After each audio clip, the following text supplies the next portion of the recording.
now that the World Cup's over and done with, people are starting to talk about the next World Cup. It makes sense, it's the next chance for England to actually win something. And one of the big things they've been talking about is Harry Kane. You know, is he going to make it to the next World Cup? Well, answer in the postcard. He's not going to be a spring chicken. He wasn't a spring chicken in this World Cup, and for some people they might think this is his last World Cup. You know, in modern football, it's not getting unusual to have players play later and later and later. Some do it very well. I mean, Lionel Messi going still strong at 39, and is absolutely phenomenal this whole World Cup. Other players like Cristiano Ronaldo probably should have hung up their boots in international football at the very least.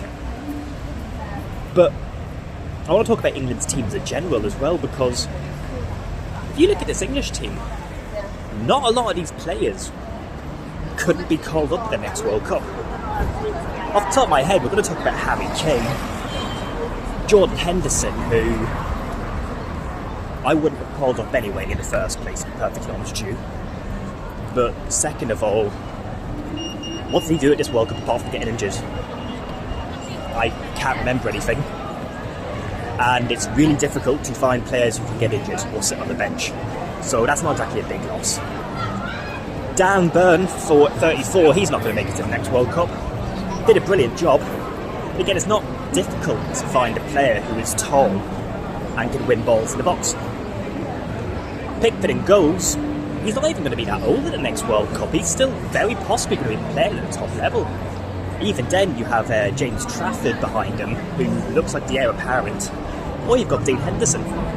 So, it's not too concerning, but Harry Kane is a big concern, because behind him, you have Ivan Toney, who, let's be honest, is in Saudi Arabia, not a league known for its competitiveness, and I don't think he should have been called up.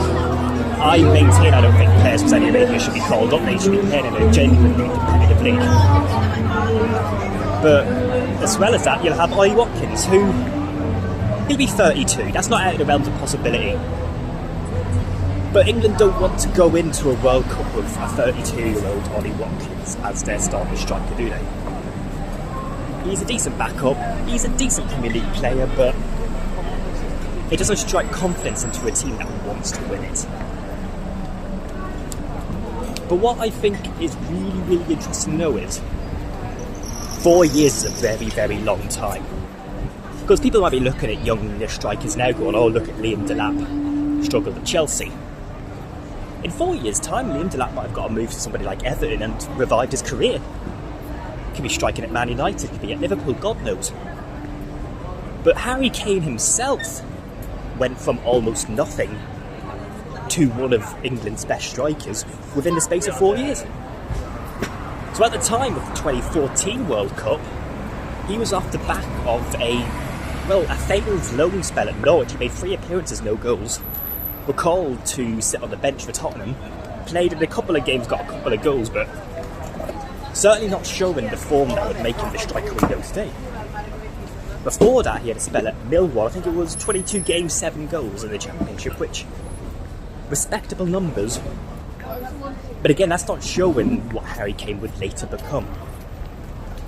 And there are dozens of English strikers in League One, League Two, the Championship that in 4 years' time could be very, very, very good. I mean, you've got Will Lancashire, who was on loan at Oxford United last year. You have Divin Mbamba, who was on loan at Stoke. There are lots of different young English strikers who in 4 years' time could have bloomed into fantastic, good Premier League footballers, and we don't know who they're going to be until that happens, so I wouldn't be too worried. At the end of the day, England has always created good talent. But I think as well as it's not even just that, Elliot Anderson, 4 years ago, had played at League One Bristol Rovers. And now he was starting at the World Cup. So even that pipeline all the way up, that is not out of the question whatsoever. If you have a good loan spell, you get a good chance at the Championship, or you go straight to the Premier League. Who knows what can happen? So I wouldn't be too worried about Harry Kane. I really wouldn't. What I would be worried about is A, a manager, making sure he actually learns from the mistakes of his tactical decisions, but B, creating a team that can psychologically withstand the pressure. And I think you need more tools, not in that sense. I'm all for the idea in a World Cup taking as many different players who can do many different things. It's why I didn't like Noni Madueke, because I just thought he did what Saka did, but slightly worse. Well, not slightly worse, much worse. Whereas somebody like Cole Palmer has a different profile. Somebody like Jarrod Bowen has a different profile. At right back, that was something they really struggled with.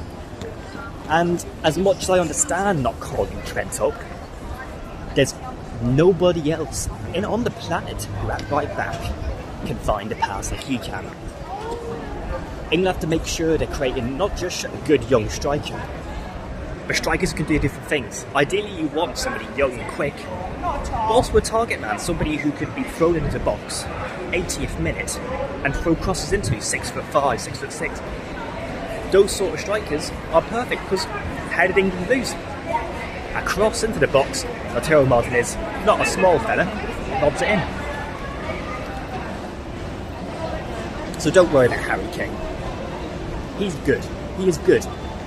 No doubt, one of the best strikers in the world, and it will live, not the best. But if he's not at the next World Cup, it won't be the end of the world, because somebody will absolutely fill his place.